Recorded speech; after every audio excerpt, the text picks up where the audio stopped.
अस्सलाम वालेकुम दोस्तों, इस वीडियो का पहला क्वेश्चन है वो कौन सी चीज़ है जो सारी ज़िंदगी एक पाँव पर खड़ा रहता है। इसका जवाब आप वीडियो के कमेंट में 5 सेकंड में बता सकते हैं।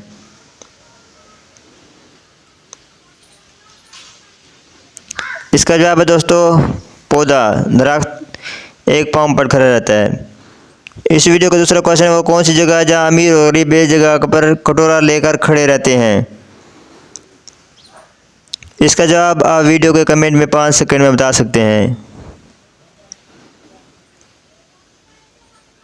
जवाब है गोलगप्पे वाली दुकान पर।